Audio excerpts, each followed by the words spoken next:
The Florida Department of Transportation is making a big investment in Jupiter's future with the $122 million replacement of the 63-year-old Jupiter Bridge.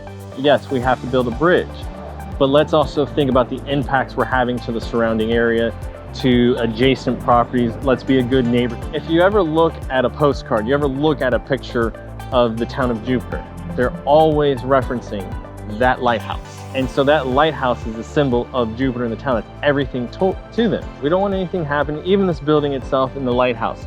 Those are a part of our history. We want to protect them. We want our children, our grandchildren to have a place they can remember.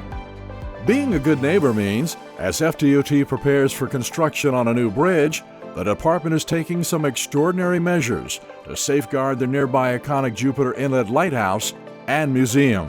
We're going to be here for 4 years with you guys building this project.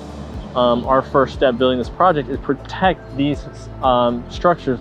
The Bureau of Land Management is responsible for the operation and upkeep of the lighthouse, which remains as an active navigational aid.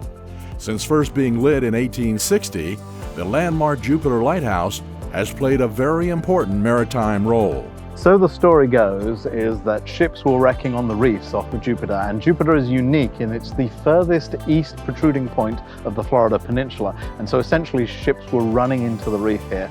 And there was some piracy going on. Its primary purpose here is to warn people that there are the reefs off of Jupiter, then the land here does stick out further than the rest of Florida, and they're supposed to steer clear.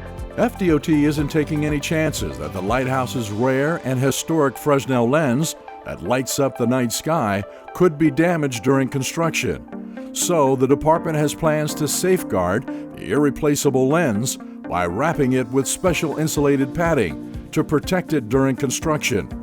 FDOT will also be installing special monitoring equipment to make sure the lens is safely secured. So the biggest concern from the project is driving piles and creating vibration. Vibration would travel through the ground and up the lighthouse, which is a relatively tall structure at 108 feet, and potentially that could shake the lighthouse or shake the lens itself. When that lens shakes, the prisms, which are surrounded by a litharge that holds them in place, could shift slightly, disrupting the light. So in order to prevent that, we protect each prism, we wrap it tightly, we put this high-density foam around them, and then we seal that in place.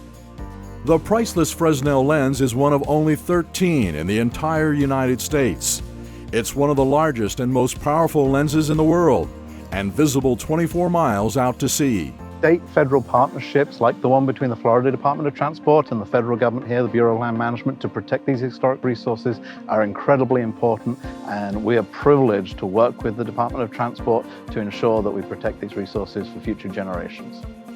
FDOT is not only going to great lengths to protect the Jupiter Lighthouse, but the department is also taking extra precautions to preserve the World War II Naval Building, which houses the museum's priceless artifacts spanning 5,000 years. We are so grateful that the Florida Department of Transportation shares our value of this wonderful building and the significance of the World War II efforts and our efforts as a museum for the people of this community. So working together, we are making sure that the building is safe. So we're truly grateful for that. Recently, FDOT construction crews shored up the historic World War II Naval Building, which houses the museum's precious artifacts. Stabilizing braces were fastened around the museum's chimneys to support and protect them. The museum's foundation will also be reinforced, and special high-tech monitoring devices will be installed to make sure the historic building is safe during construction. FDOT is also underwriting the cost of relocating the museum operations to temporary lodging within the park in late February or early March, so the gift shop can remain open during construction and visitors can still enjoy a unique opportunity to walk through time as well as explore the lighthouse and its breathtaking views. The modernistic design will link the new bridge into the Riverwalk and for the first time make a connection by providing easy access to the museum and lighthouse. For more information on FDOT's Jupiter Bridge Replacement Project, please visit the project website or contact FDOT Project Manager Bodler Barthélemy at 561 561-370-1127 or Community Outreach Specialist Angel Gardner at 561-886-8773.